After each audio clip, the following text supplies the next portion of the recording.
ಟಿವಿ9 ಡಿಜಿಟಲ್ಗೆ ಸ್ವಾಗತ. ನಾನು Madhushree. Challenging star ನಟ ದರ್ಶನ್ ರವರ ಈ ಒಂದು ಪೋಸ್ಟರ್ ನೋಡಿದ ಅಭಿಮಾನಿಗಳು ದರ್ಶನ್ ರಾಜಕೀಯಕ್ಕೆ ಬರೋದಕ್ಕೆ ಕೌಂಟ್ಡೌನ್ ಶುರುವಾಗಿದ್ಯಾ, ಇವರೇ ಮುಂದಿನ ಮುಖ್ಯಮಂತ್ರಿ ಅಂತ ಶುಭ ಕೋರಿ ಯಾವುದಾದರೂ ಪಕ್ಷದ ವತಿಯಿಂದ ಕಟೌಟ್ ಹಾಕಲಾಗಿದೆಯಾ ಎಂಬ ಪ್ರಶ್ನೆಗಳು ನಿಮ್ಮನ್ನು ಕಾಡಬಹುದು. ಆದರೆ ಟ್ವಿಸ್ಟ್ ಇರೋದು ಇಲ್ಲೇ ನೋಡಿ. ನಟ ದರ್ಶನ್ ಮುಖ್ಯಮಂತ್ರಿಯಾಗಿರೋದು ಸತ್ಯ.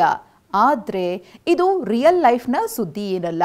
ಬದಲಾಗಿ ಅವರ ಬಹುನಿರೀಕ್ಷಿತ ಸಿನಿಮಾ ಡೆವಿಲ್ನ ಪಾತ್ರ ನೋಡಿ. ಹೌದು, ನಟ ದರ್ಶನ್ ಡೆವಿಲ್ನಲ್ಲಿ ಮುಖ್ಯಮಂತ್ರಿ ಪಾತ್ರ ಮಾಡ್ತಿದ್ದಾರೆ ಅನ್ನೋದು ಈ ಒಂದು ಪೋಸ್ಟರ್ನಿಂದ ರಿವೀಲ್ ಆಗಿದೆ.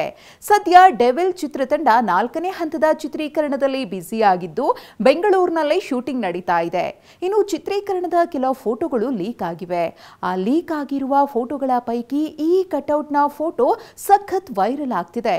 ಈ ಕಟೌಟ್ನಲ್ಲಿ ದರ್ಶನ್ ಕೈ ಮುಗಿತಾ ಇದ್ದು ಕರುನಾಡ ಪ್ರಜಾಪಕ್ಷ ಎಂದು ಪಕ್ಷದ ಹೆಸರಿದ್ದು ಸನ್ಮಾನ್ಯ ಮುಖ್ಯಮಂತ್ರಿ ಧನುಷ್ ರಾಜಶೇಖರ್ ಎಂದು ದರ್ಶನ್ ರವರ ಪಾತ್ರದ ಹೆಸರನ್ನ ಬರೆಯಲಾಗಿದೆ.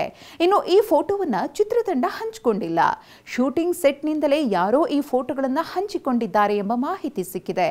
ಇನ್ನು ದರ್ಶನ್ ಅಭಿಮಾನಿಗಳಂತೂ ಈ ಫೋಟೋ ನೋಡಿ ಫುಲ್ ಖುಷಿಯಾಗಿದ್ದಾರೆ. ಅಲ್ಲದೆ ಮುಂದೊಂದು ದಿನ ನಿಜ ಜೀವನದಲ್ಲೂ ತಮ್ಮ ನೆಚ್ಚಿನ ನಟ ದೊಡ್ಡ ರಾಜಕಾರಣಿಯಾಗಲಿದ್ದಾರೆ ಅಂತ ಅಭಿಪ್ರಾಯ ವ್ಯಕ್ತಪಡಿಸುತ್ತಿದ್ದಾರೆ. ಇನ್ನು ಡೆವಿಲ್ ಸಿನಿಮಾದಲ್ಲಿ ನಟ ದರ್ಶನ್ ರವರ ರೋಲ್ ಏನು ಎಂಬುದರ ಬಗ್ಗೆ ಅಭಿಮಾನಿಗಳಲ್ಲಿ ಸಿಕ್ಕಾಪಟ್ಟೆ ಕುತೂಹಲ ಇದೆ.